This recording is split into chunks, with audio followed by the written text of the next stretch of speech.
as long as I can remember, I have had trouble sleeping. My mother has countless stories of me not falling asleep. I would just stare at the ceiling and count stars. In grade school, I had a respectable bedtime, 8 p.m., but I would always wander out of my room at around 11 p.m. to tell my mother how I still wasn't sleeping. I'd get bored, so I'd start reading under the covers or play games on my old DS. You all had one.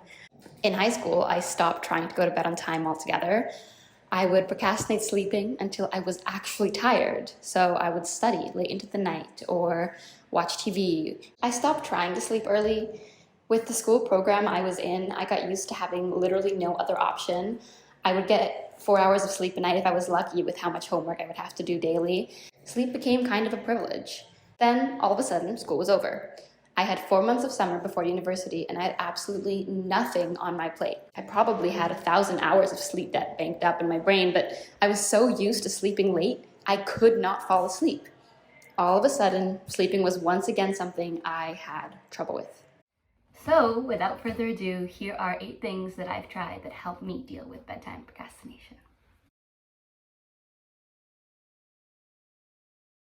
Even though it has been drilled into all of us that screens late at night, light late at night is not good for our brains. Our brains don't like. We are all guilty of scrolling, watching TV. If you've had a long day, sometimes all you want to do is scroll on your phone or watch TV, and that's normal. I have found a way to kind of combat that distraction entertainment need, and that is audios, not visuals.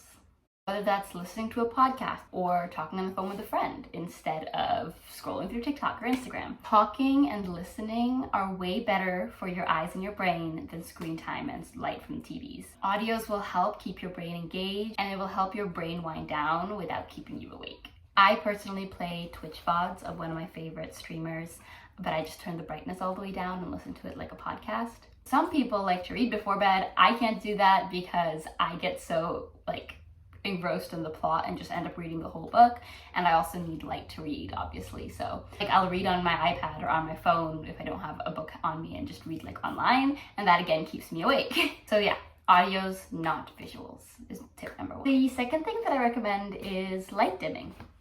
So way back, obviously there was no electricity, and when it was dark out, if we didn't have candles, there was quite literally nothing to do.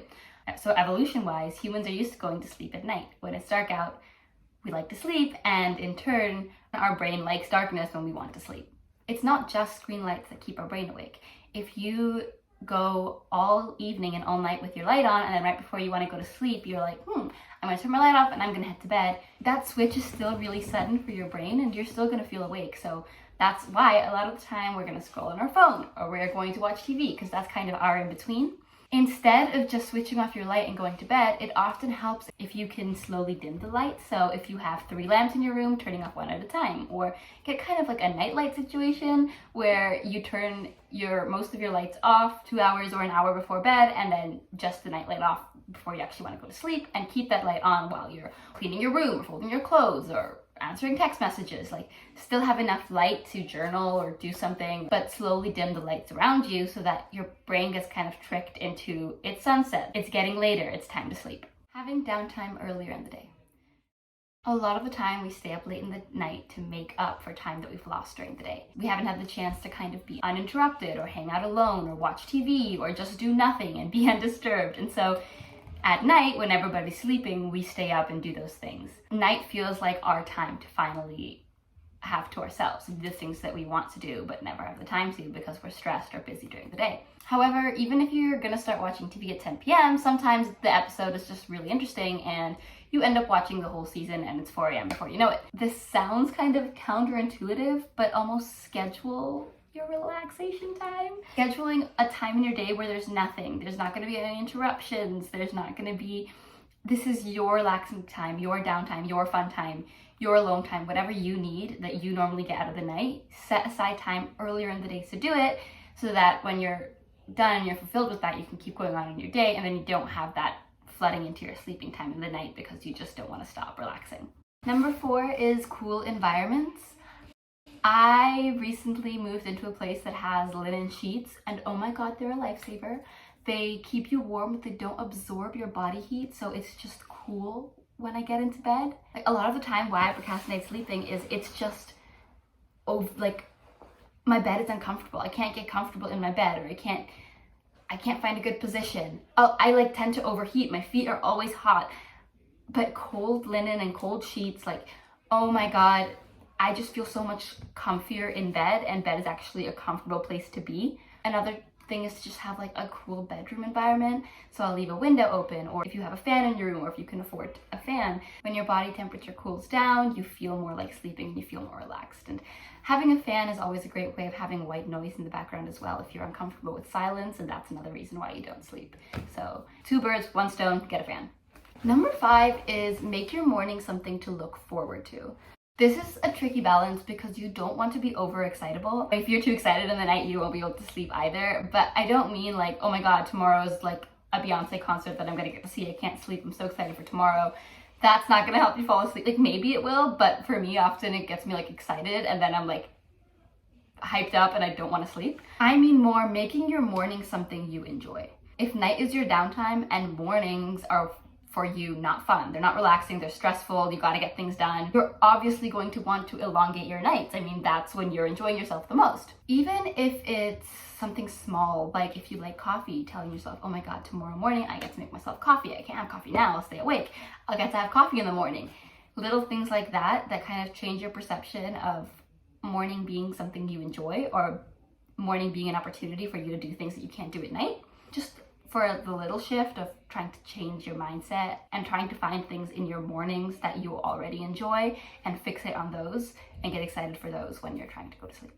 Number 6 is just to unwind and relax. As someone with bad anxiety, stretching, journaling, and meditating are some of my favorite ways to unwind. I don't tend to journal in the traditional sense, but if I've had a bad, stressful day, or if I have an emotion that I'm just not able to get out and I don't really understand it, I'll write a poem, I'll write a blurb like in my notes app, or just like in a notebook lying around, or I'll type a text to somebody that's like just explaining all my emotions. But just getting out of thinking about how you're feeling and writing it down and processing it.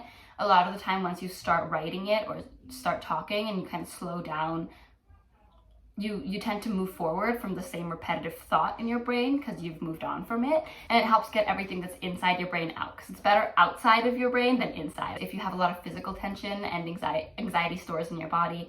So just stretching, or like Pilates or yoga before you go to sleep, just really simple stretching exercises, listening to what your body is telling you. And then meditating is also just a great way to feel more in balance and feel less out of whack and less like you need to distract yourself. Meditation can help with that because it'll balance our emotions and we won't feel the need to distract ourselves from our emotions so much, or feel the need to relax in other ways. This is for a lot of different types of procrastination, but it can really help get you into your night routine, is the 3-2-1 method. Oftentimes, bedtime procrastination can just strike even when you're not planning it. You're planning to go to bed at midnight, you want to go to bed early, and you just tell yourself, just one more chapter, just one more episode. Or you're just scrolling on TikTok and you're like, I'll get up eventually, I don't want to get up right now. Tell your brain, count down from 3, 2, 1, and just do it. So you go 3, 2, 1, and on 1 you tell yourself you'll get up and do whatever you've been thinking of doing. Maybe it's the childhood trauma from, I'm gonna count to 3 and you better be down here or else. But counting down really helps that like urgency in your brain and propels you forward into like doing the tasks that you need to do, especially tasks like brushing your teeth or doing your skincare that oftentimes feel like in the way of going to sleep that you might not really want to do. So the 3-2-1 method is great. And my last tip of the day is don't be ashamed of your stuffies. Always have something worth cuddling in your bed. Always have something that you can cuddle in your bed. Whether that's a pillow, a stuffed animal from your childhood, an extra blanket. A lot of the time, I don't like sleeping because there's like sadness in my heart and I just feel extremely alone when I'm lying in bed with nothing to do and nowhere to go, and it's very conscious of all my thoughts and all my sadness. And having something to hug, as pathetic as it sounds, it just feels good. It can be quite comforting. I don't know, maybe it's just a childhood memory of sleeping with your favorite stuffy, but it helps me feel more comforted. It helps me feel better. It's especially useful on those days where you just feel really unsettled, or you're missing someone, or you just feel sad. It's a good tool that doesn't take a lot, but makes you feel better, definitely. Those are all my tips for you guys today.